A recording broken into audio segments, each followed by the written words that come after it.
FTP தமிழுக்கு வணக்கம். தமிழ் சினிமாவில் பார்த்தீங்கன்னா 2024 வந்து ஒரு முதல் 6 மாதம் வந்து எவ்வளோ டல் அடிச்சதோ தமிழ் ரசிகர்கள் பார்த்தீங்கன்னா ஒரு தேவையான ஒரு அவங்களுக்கான ஒரு விருந்து கிடைக்கல தமிழ் சினிமாவில். ஸோ அதனால தான் பார்த்தீங்கன்னா மலையாள படங்கள்லாம் வந்து சென்னையில் ஒரு மிகப்பெரிய வெற்றி அடைஞ்சிது. அதுக்கப்புறம் வந்து ஓடிடிலையும் சரி. ஆனால் அதெல்லாம் பிரேக் பண்ணது பார்த்தீங்கன்னா அதுக்கப்புறம் வந்து அரண்மனை 4 பிரேக் பண்ணிச்சு. அதுக்கப்புறம் வந்து மகாராஜா வந்து தியேட்டர் வைஸும் சரி ஓடிடிலையும் சரி இந்தியா வைஸ் இல்லை வேர்ல்டு வைடே வந்து மிகப்பெரிய வெற்றி அடைஞ்சிது. ஸோ இதெல்லாம் வந்து அதுக்கு அப்செட் பண்ணிச்சு. அப்புறம் வந்து ராயன் ரிலீஸ் ஆகி ஒரு மிகப்பெரிய வெற்றி அடைஞ்சிது. ஸோ இப்போ பார்த்தீங்கன்னா அடுத்த ஆகஸ்ட் அடுத்த ஒரு 4 மாதமே வந்து தமிழ் சினிமா ரொம்ப ஒரு பரபரப்பாக போயிட்டு இருக்கு. தமிழ் ரசிகர்களுக்கு வந்து ரொம்ப ஒரு உச்சக்கட்ட ஒரு டைமாக இருக்குது. பார்த்தீங்கன்னா போன வாரம் தங்கலான் ரிலீஸ் ஆச்சு, அப்புறம் டிமாண்டி காலனி 2 ரிலீஸ் ஆச்சு. ஸோ விக்ரம் சார் அவரோட படத்தை ரிலீஸ் பண்ணி ஒரு தமிழ் ரசிகர்களை வந்து உற்சாகப்படுத்திட்டாரு. ஸோ அதுக்கப்புறம் தமிழ் ரசிகர் மட்டும் இல்லாமல் அவரோட ரசிகர்களுமே வந்து உற்சாகப்படுத்திட்டாரு. ஸோ இப்போ அடுத்தது பார்த்தீங்கன்னா நம்ம தளபதி அவர்கள் வந்து செப்டம்பர் 5ஆம் தேதி கோட் ரிலீஸ் ஆகுது. அதுவும் ட்ரெயிலர் ரிலீஸ் ஆகி ஏகோபித்த வரவேற்பு தளபதி ரசிகரை மட்டும் இல்லாமல் பொதுவான ரசிகர்களும் அப்போ சினிமா ரசிகர்களையுமே வந்து உற்சாகப்படுத்திச்சு. இந்த ட்ரெய்லர் செப்டம்பர் 5 எப்போ வருங்கிறதுக்காக ஒரு மிகப்பெரிய வெயிட்டிங்காக இருக்குது. இன்னும் 2 வாரம் தான் இருக்குது. அதுக்கு இன்னும் ஒரு பயங்கரமான ஒரு எக்ஸ்பெக்டேஷன்ஸ் இருக்குது. ஓப்பனிங்லாம் சொல்லவே தேவையில்ல, வேற லெவலில் இருக்க போது.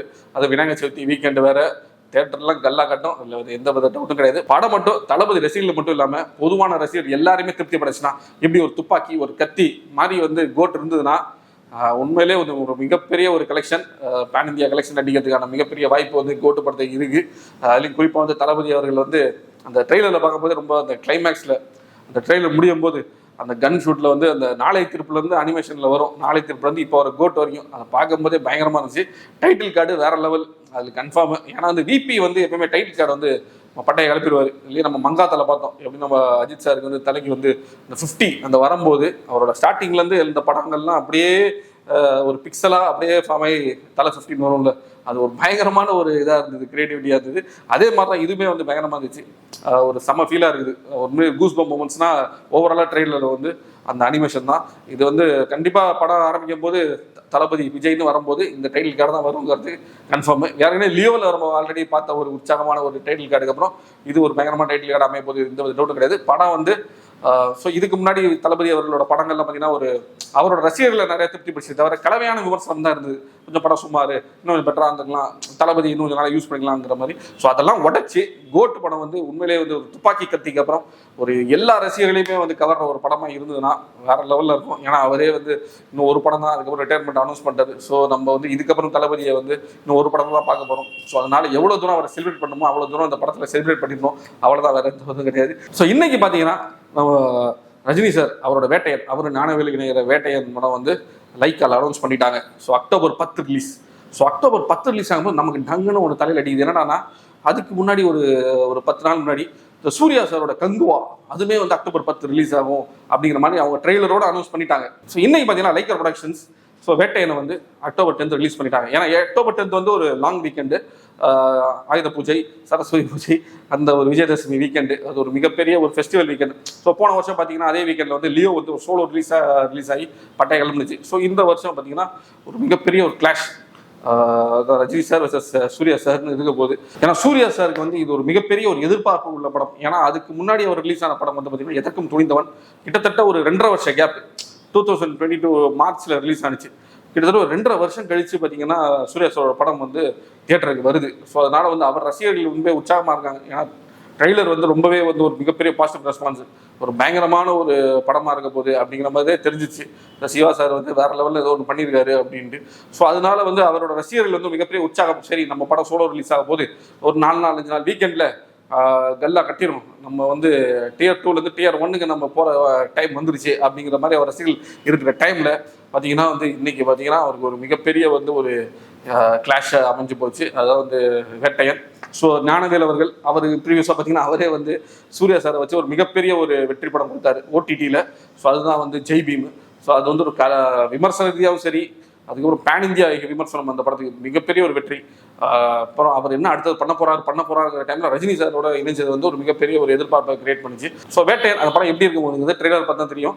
ஆனால் இப்போ வரைக்குமே வேட்டையனுக்கு வந்து ஒரு மிகப்பெரிய ஒரு எதிர்பார்ப்பு இருக்குது. கண்டிப்பாக ஒரு ஹார்ட் ஹிட்டிங்கான ஒரு ஸ்டோரி இருக்கும் அப்படிங்கிறது வந்து எந்த ஒரு டவுட்டும் கிடையாது. ஸோ கங்குவா வந்து ஒரு பீரியாடிக் ஃபேண்டசி படமாக இருக்க போதுங்கிறது தெரிஞ்சு போச்சு. ஒரு சோஷியல் ஜஸ்டிஸ் பேசுகிற படம் வெர்சஸ் ஒரு ஃபேண்டசி ஒரு ஃபேண்டசி பீரியாடிக் படம். ஸோ இந்த 2 படம் கிளாஷ் ஆக போகுதுங்கிறது ஒரு தமிழ் சினிமாவுக்கு வந்து ஒரு வேற லெவலில் இருக்க போகுது. ரசிகர்களுக்கு அந்த 4-5 நாள் வந்து தியேட்டர்லாம் அலைமுத போகுது. ஏன்னா சூர்யா சார் ரசிகர்களுக்கு தான் அது வந்து ஒரு கிட்டத்தட்ட ஒரு பேட் நியூஸ்னு கூட சொல்லலாம். ஏன்னா அவங்க படம் சோலோ ரிலீஸ் ஆகும், ஒரு மிகப்பெரிய கலெக்ஷன் அடிக்கும். ஏன்னா படம் ஒரு மிகப்பெரிய ஒரு பட்ஜெட் படம், கண்டிப்பாக ஒரு 200-300 கோடி கலெக்ட் ஆக வேண்டிய படம் இப்போ வந்து ஒரு கிளாஷ்னால, அது ரஜினி சார் கிளாஷ்னால அந்த வசூல் பாதிக்கப்படுமா அப்படிங்கிற மாதிரி அவங்களுக்கு இருக்கும். ஸோ ஒரு படம் ரிலீஸ் ஆகி ஒரு பாசிட்டிவ் ரெஸ்பான்ஸ் ஆயிடுச்சுன்னா எவ்வளோ ஒரு பெரிய ஆள் நடிச்சு எவ்வளோ ஒரு பெரிய படம் வந்தாலுமே இதோட வசூலை வந்து ஸ்டாப் பண்ணவே முடியாது. அது அன்ஸ்டாபிளாக போய்ட்டு எண்டாவதே வந்து பப்ளிக் ரெஸ்பான்ஸ், ரெண்டாவதே கண்டென்ட் வைஸ் தான், கண்டென்ட் தான் ஜெயிக்கும், அது எந்த டவுட்டும் கிடையாது. ஸோ இதுக்கு முன்னாடி வந்து நம்ம கங்குவாவோட ப்ரொடியூசர் அவர்கள் ஞானவேல் அவர்கள் வந்து இது மாதிரி சொன்னது வந்து, நாங்கள் கண்டிப்பாக வந்து ரஜினி சாரோட கிளாஷ் பண்ணுற ஐடியாவே இல்லை, அந்த ஒரு பிளானுமே எங்களுக்கு கிடையாது, நானே ஒரு மிகப்பெரிய ரஜினி சார் ரசிகர், நானே ஒரு சூப்பர் ஸ்டார் ரசிகர், ஸோ இது வந்து நாங்கள் வந்து அவரோட கிளாஸ்லாம் கிடையாது, நாங்கள் அக்டோபர் 10 தான் பிளான் பண்ணிட்டோம், ஆல்ரெடி இதை லாக் பண்ணிட்டோம். ஸோ அவங்க வந்து வேட்டையன் வந்து அவங்க தீபாவளி தான் பிளான் பண்ணுறாங்க, அதாவது அக்டோபர் 31 படம் ரிலீஸ் 20 நாள் கழிச்சு, ஒரு 3 வாரம் கழிச்சு, ஸோ தேட்டருக்குலாம் முடியும் போது வேட்டையன் ரிலீஸ் ஆகும் அப்படிங்கிற மாதிரி தான் அவர் சொன்னார். ஆனால் வந்து இன்னைக்கு வந்து டக்குன்னு வந்து லைக்காவில் வந்து ஒரு மிகப்பெரிய ஒரு நியூஸ் வந்து கொடுத்துட்டாங்க, அதாவது வந்து அக்டோபர் 10 நாங்கள் வரோம். So now the game is on. இது ரஜினி சார், சூர்யா சார், இது யார் வந்து கல்லா கட்ட போகிறாங்க, யார் வந்து எண்டாவது அந்த 3 வார ரன்னை வந்து யார் வந்து அதிக வெற்றி அடைய போகிறாங்கிறத பொறுத்து வந்து பார்ப்போம். ஒரு மிகப்பெரிய ஒரு எக்ஸைட்டிங்கான விஷயம். ஸோ இதுக்கப்புறம் வந்து ஏதாச்சும் ஒரு படத்தில் டேட்ஸ் தள்ளி போகுமா அப்படின்னா அதுவும் தெரியல. ஸோ அக்டோபர் 31 வந்து லைக்கா ப்ரொடக்ஷன்ஸ் அஜித் சார் காம்பினேஷனில் வர விடாமுயற்சி, அவங்க ஆல்ரெடி வந்து தீபாவளி லாக் பண்ணிட்டாங்க அப்படிங்கிற மாதிரி தான் சொல்கிறாங்க. ஸோ ஆல்ரெடி பார்த்தீங்கன்னா லைக்கா வந்து ஒரே டைமில் வந்து 2 சூப்பர் ஸ்டார் படத்தை வந்து ரிலீஸ் பண்ண மாட்டாங்க. ஸோ ஒரு சைடில் வந்து வேட்டையனையும், ஒரு சைடில் வந்து விடாமுயற்சியும் அவங்க ஒரே டைமில் ரிலீஸ் பண்ண மாட்டாங்க. ஏன்னா அவங்களுக்கு அது மிகப்பெரிய ஸ்டேக் இருக்குது, மிகப்பெரிய ஒரு பிஸ்னஸ் இருக்குது. ஸோ அவங்க தான் சோலோ தான் பண்ணுவாங்க. ஸோ அதனால வந்து இதுக்கு லைக்கா வந்து போஸ்ட் பண்ண வாய்ப்பு இல்லை. ஸோ கங்குவா இதுக்கு மேலே போஸ்ட்போன் பண்ணுவாங்களாங்கிறது ப்ரொடக்ஷன் கையில் தான் இருக்குது, ஞானவேல் சார் கையில் தான் இருக்குது. ஸோ அவங்களுமே வந்து தள்ளி போட மாட்டாங்க தான் நினைக்கிறோம். ஏன்னா வந்து ஒரு 4-5 டேஸ் வீக்கெண்டை வந்து யாருமே மிஸ் பண்ண மாட்டாங்க. 2 படங்களே வரட்டும். ஏன்னா இதுக்கு முன்னாடியே வந்து பார்த்தீங்கன்னா விஸ்வாசம் பேட்டை வந்துச்சு, அந்த ஒரு 5 டேஸ் வீக்கெண்ட், 6 டேஸ் லாங் வீக்கெண்டில். ஸோ பார்த்தீங்கன்னா அதே வருஷம் பார்த்துங்க பிகில் வர்சஸ் கைதி இருந்துச்சு. ஸோ இதெல்லாம் வந்து பார்த்தீங்கன்னா பிகில் கைதியில் பார்த்தீங்கன்னா 2 படமே வெற்றி அடைஞ்சது. ஸோ கண்டென்ட் வைஸ் நல்லா இருந்துச்சுன்னா யார் கலெக்ஷனுமே யாராலையுமே தடுக்க முடியாது. அதுக்கு பல உதாரணங்கள் இருக்குது. ஸோ எண்டாவது டே கண்டென்ட் தான் கிங்கு, யார் அது ஜெயிக்கிறாங்கிறத பொறுத்து வந்து பார்ப்போம். ஸோ இதுக்கப்புறம் ஆல்ரெடி வந்து அக்டோபர் 10 இவங்க லாக் பண்ணதில்லை, அக்டோபர் 31 தீபாவளி. ஸோ அதில் பார்த்தீங்கன்னா ஆல்ரெடி வந்து 2 படம் வந்து அனௌன்ஸ் பண்ணிட்டாங்க. அதில் ஒரு பார்த்தீங்கன்னா நம்ம எஸ்கே அவர்களோட அமரன், அதுக்கப்புறம் ஜெயம் ரவி அவர்களோட ஜெயம் ரவி ராஜேஷ் காம்பினேஷனில் வர ஒரு ஃபீல் குட் படமாக இருக்குன்னு நினைக்கிற பிரதர். ஸோ இவங்க 2 அக்டோபர் 31 பண்ணிட்டாங்க. அக்டோபர் 31 ஆல்ரெடி ஒரு மிகப்பெரிய ஒரு படம், அதாவது விடாமுயற்சி 31 ஆல்மோஸ்ட் லாக்குங்கிற ஒரு இதில் தான் இருக்குது தீபாவளி. ஸோ அதனால வந்து இதில் அங்கே 3 படங்கள் வந்து ஒரே டைமில் கிளாஷ் ஆகுமா, ஆர்எல்ஸ் விடாமுயற்சியோட வேற எந்த படம் வரப்போகுது அப்படிங்கிறதா நம்ம பொறுத்து வந்து பார்க்கணும். ஏன்னா வந்து திரும்பவும் தெரியும், ஏன்னா அஜித் சாரோட மாஸ் ஓப்பனிங்கிறது சரி மற்ற எல்லாருமே வந்து போட்டி போகிறதுக்காக பயப்படுவாங்க. ஏன்னா அவரோட ஓப்பனிங் தான் கிங் அவர். ஸோ அதில் வந்து எந்த டவுட்டும் கிடையாது. அது தீபாவளியை வந்து அவர் மிஸ் பண்ண மாட்டார். ஸோ 100% வந்து விடாமுயற்சி தீபாவளிக்கு வரப்போகிறது எந்த டவுட்டும் கிடையாது. அடுத்த 2 படங்கள் அனௌன்ஸ் பண்ணது அன்னைக்கு தீபாவளிக்கு வருமாங்கிறதான் டவுட்டு, அது பொறுத்து தான் பார்க்கணும். ஏன்னா தமிழ் சினிமாவில் வந்து இப்போ அடுத்த 4 மாதத்தில் பார்த்தீங்கன்னா கிட்டத்தட்ட டயர் 1, டயர் 2 ஆக்டர்ஸ் வந்து அடுத்தடுத்த படம் ரிலீஸ் பண்ணுறாங்க. ஆல்ரெடி கோட் ரிலீஸ் ஆகும்போது, அதுக்கப்புறம் வந்து ரஜினி சாரோட வேட்டையன், அதுக்கப்புறம் வந்து அஜித் சாரோட விடாமுயற்சி, அதுக்கப்புறம் கங்குவா, அதுக்கப்புறம் வந்து நம்ம எஸ்கே அவரோட அமரன். ஸோ இதனால வந்து அப்படியே வரிசையாக வந்து பட்டையை கிளப்ப போகிறாங்க. இதில் எந்த குதிரை ஜெயிக்குங்கிறத ஸோ பொறுத்து தான் பார்க்கணும்.